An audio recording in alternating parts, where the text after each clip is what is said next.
I'm talking today about digital genomic fabrication. And as we go along, it'll become evident what I mean by digital and genomic and fabrication. A bit about me. My courses at Pratt Institute include history theory courses, a creativity course, and courses on technology. I studied at University of Pennsylvania with some interesting figures, including Bob Venturi, Denise Scott Brown, Louis Kahn, and Edmund Bacon. I did a book on Louis Kahn's philosophy, Between Silence and Light, a book on visionary creativity I'll mention in a moment. I've been an environmental sculptor, worked in some interesting offices, Harrison and Abramovitz on the Albany Mall, Ulrich Franzen on New Urban Technologies. I'm Director of Research for TimeShip, a next generation life extension research and cryonics facility. My podcasts are on visionaries.podbean.com. I have a website for my blog, johnlobell.com. I have a website, Generative Genomics, I'll mention at the end of this talk, and you can find 100 of my lectures on YouTube. If you go to johnlobell.com, you can find my resume, lectures, books, articles, etc., and then a series of essays which flesh out what I'm going to briefly describe today. And my book, Visionary Creativity, begins. Visionary creatives swim in the culture of our day. The things they create in the arts, design, science, technology, business, embody our culture at the same time, pull it into the future. So today's talk is one take on the culture of our day. I'm interested in production, making things, and there have been maybe 4 great eras: era of handcraft, and then initial industrial mass production, which maybe made things look somewhat like handcrafted things, industrially designed mass production, and I'm taking Michael Graves' Teapot for Target, and our new emerging era of digital production, for which 3D printing is the poster child, but by no means the extent of it. And each of these produces an entire culture, an attitude addressed by one of the names for our species, Homo faber, Karl Marx's notion of the material means of production, and McLuhan's notion of the medium is the message. So craft production, seeing the ugliness of industrial production, here we have smokestacks. William Morris, English social critic, socialist, artist, textile designer, writer, book designer, and publisher, proposed a reemergence of craft, putting art and craft against the machine. Well, guess which one's going to win if machine means the entire industrial culture? And in response to that proposal, Frank Lloyd Wright in 1901 wrote The Art and Craft of the Machine. In an act of radical creativity, Frank Lloyd Wright said, the machine is the art of the 20th century. By that, he did not mean that all machines are beautiful. What he meant was, just as the Greeks used the cutting-edge technology of their day, casting bronze and carving stone to make their art, so we should be using not the cutting-edge technology of the Greeks, but the cutting-edge technology of our day in making our art. And here I've got the cast iron of the Eiffel Tower.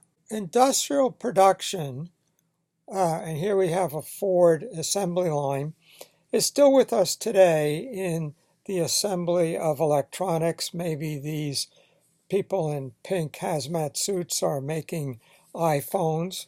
And the Bauhaus produced an approach to design that would be recognizing industrial processes, but through them creating good design. So what would the education for industrial production be? And that's what the Bauhaus focused on. So Walter Gropius's idea for the Bauhaus was as follows. Industry is replacing craft. and art. Industry produced poorly designed products and put craftspeople out of business, but the products were affordable. With the Bauhaus, the craftsperson becomes an industrial designer. Instead of making one thing to sell at a high price, the industrial designer makes a design prototype that can be economically mass-produced and receive a small royalty on each item. Education would move from crafts and historically based art to basic design and industrial materials and processes. The consumer gets a better and more affordable product. The industrial designer is employed, and the entire culture is changed. So on the top left is the Bauhaus School. Below that is a Bauhaus tea kettle. I want to make the point that these are really beautiful. The few that were made are incredibly expensive, highly collectible, and the idea was not, you were not supposed to buy that tea kettle. That tea kettle was meant as a prototype to be mass-produced, not the idea that you would buy the thing made by the Bauhaus person. And below is Michael Graves' teapot for Target along similar lines. And that's the idea behind our iPhones to this day. Here is a not modern sofa during the Victorian period, a Rococo revival, and below that are two chairs from the Bauhaus, a Breuer and a Mies, and a diagram of the curriculum. So you take basic design, point, line, plane, solid, texture, color, and you study industrial materials, wood, cloth, steel, glass, understand the manufacturing processes which manipulate these materials, their limitations and capabilities, and from that you become an industrial designer. That was 100 years ago. What would be a similarly appropriate approach for us today? So let's look at 2D digital design for a hint. And as we move from analog to digital 2D design, first we introduce press type and an X-Acto knife and rubber cement. And then we get the Mac with a graphical user interface and a 72 dpi printer, which could sort of mock things up, but in no way really usable. But then with an inkjet printer or a laser printer and page maker, today Quark or InDesign, graphics moves into the digital 2D design. And today we all do it all the time. Those graphics have moved from paper, where it's still there, but it's now also online. So every time we put something on a web page, we type an email, we're doing 2D graphic digital design. So what would it be like to go from industrial production to digital genomic production? We have supply chains, and then we move to toy 3D printers. And then we look at something like SpaceX, which has 3D metal printers that can make rocket engines, and then to urban fab labs that could replace industrial supply chains. Talk about those in a minute. And when that happens, everything will change. Will Pratt be a part of it? So let's start with digital genomic thinking. We might recall how modern design thinking underlay the Bauhaus and then became fundamental to industrial design and into every aspect of our culture. So we could think the same way about digital genomic thinking. We'll see in a minute what we mean by genomic. The incredible thing about DNA is that 4 letters, A, T, G, and C, 2 rules, A and T can link, G and C can link, 20 parts, 20 amino acids, can make all of life. Shouldn't there be implications for how we make things in that? Get to that in a minute. And then we look at Cellular Automata, and Game of Life, John Conway. And this arrangement is manufacturing those gizmos. So Game of Life, we have a checkerboard, all white squares. Some of them are black, here blue. And you have rules for, in the next iteration, what happens. Does a square become black or white? And let's just go look. Here we are at Wikipedia, and this arrangement is manufacturing those little guys. So that's called a glider gun, and the little guys are called gliders. Those things are being manufactured out of nothing, just a set of rules. Now we want to do two things. We want to get it in 3D, and we want to get it out of the computer. We'll see in a minute how we actually can do that. And that's going to change everything about the world. Stephen Wolfram has been working with another form of cellular automata, and he says, I think when I find the code, the set of rules that generate our universe, it'll be about 6 lines. So this is a totally new way of thinking, fundamental to everything that's going to be happening in our culture. So here's an example of the degree of complexity you can achieve. This is a Mandelbrot set. That little formula there generates that thing, and we can zoom in on it. It is literally infinitely complex. How far you can zoom is simply a function of how powerful your computer is. Here's a 3D Mandelbrot set, and now we want to get it out of the computer and into the real world, and Neil Gershenfeld is doing that at MIT's Center for Bits and Atoms. And it's a whole new approach to computing where the information is in the material. So Gershenfeld says we have to move beyond Turing machines, move beyond von Neumann architecture. All of our computers to this day still use that. Think of Lego blocks.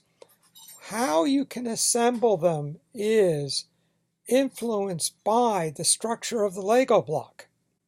In DNA, the information is in the DNA. It's not coming from outside. This implies totally new ways of making. And he's working with Airbus to make self-assembling jumbo jets. So in the industrial model, you get an education to gain a skill, to get a job, to make money, to buy what you need. The digital genomic model, you skip the whole thing and you just 3D print what you need. And Neil Gershenfeld's working with Barcelona to convert the city to do that. Everything changes. Will Pratt be a part of that change? It's a map of fab labs around the world. And Pratt hasn't really realized it, but we're a major fab lab. And these ideas are feeding into nanotechnology, originated by Eric Drexler. Architects thinking this way. Carl Schuh gives his students 3 genes, DNA. By the end of the semester, the building has assembled itself. Alicia Andrzejczyk, with her biothing approach, is working with these ideas. Elena Manfredini, working in fashion and architecture with these ideas. Peter Macapia, working with these ideas. Haresh Lavani, working with these ideas. Now on the right is Haresh with a set of columns, like the set of his columns that are in the Museum of Modern Art. And the form of these columns is derived from the material. The information is in the material. The outside machine does not generate these forms, but the material itself does. On the left is a section of his morphological universe. So let's think of George Seurat, Sunday in the Park with George, and what looks from a distance like neoclassical figures, when you zoom in, are these little dots. taking that as a metaphor for a notion that the world and we are clusters of interconnected fractal networks, computationally generating themselves and each other. If you wanted to make an oak tree, you would not stick a pole in the ground, nail sticks to the pole, and glue leaves to the sticks. Put an acorn in the ground and let the oak tree make itself. Why aren't we making our cell phones that way? So, digital production. My book on Khan, published by Shambhala, distributed by Random House. You used to be able to get it, not anymore, because it's an older book, in Barnes & Noble. They would print a bunch and stack them up. My more recent book, Visionary Creativity, you go on Amazon, order it, they make the book right there and then and ship it out. You get it in 2 days. But it's print on demand, manufacture on demand. So the 3D printer is a poster child for this idea, but it's only a very small part of the whole thing. And our toy 3D printers use plastic, but you can 3D print in metal, and there are 3D printed rocket engines. 3D printing can be durable. So whereas Lockheed or Boeing, to make a rocket, pulls together material through a supply chain, SpaceX makes everything themselves. And if they need a part, they 3D print it. General Electric is rebranding itself as a digital industrial company. The former CEO, Jeff Elliott, says, "You may not end up being a programmer, but you will know how to code. If you go to work for GE, you have to be able to code." What does digital industrial mean? It includes an idea that everything they make, a windmill, has a twin, a digital twin in the cloud. They all talk to each other. Whole new ways of thinking. Craig Venter is working with biology, harnessing these powers of DNA, observing that 1 acre of corn can yield 16 gallons of ethanol per year. 1 acre of the DNA engineered algae he's designing will be able to yield 10,000 gallons of ethanol per year.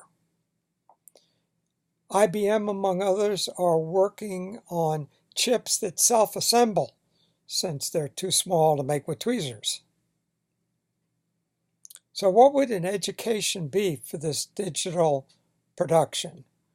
Not the Bauhaus education, but if Pratt were to think that way, we would invite leaders in the field as guest faculty.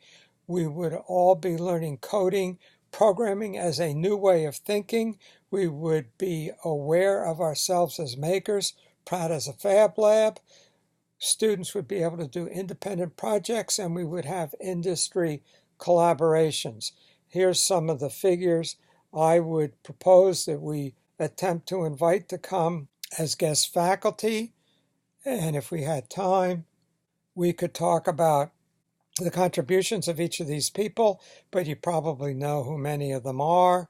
Now, Pratt cannot compete with research universities in research because Stanford, annual budget of $6.5 billion, MIT $3.6 billion, University of Michigan $9 billion, Penn $10 billion. But Pratt can become a leader in this area in creativity. Pratt could put in place an education as appropriate to the digital 21st century as the Bauhaus education was to the industrial 20th century. MIT has just opened the Schwarzman College of Computing. Interesting that, didn't they have computing at MIT? And in fact, Pratt had a Department of Computing before MIT did. We had the oldest Department of Computing on the East Coast. Schwarzman gave them a gift of $350 million, and MIT says, MIT reshapes itself to reshape the future, a new era of computing and AI education, research, and innovation. Well, Pratt might think that way to become a center for creativity and design for the emerging digital industrial era. More of my thoughts about this are on my blog, johnlobell.com. I have a website that addresses this, generativegenomics.com.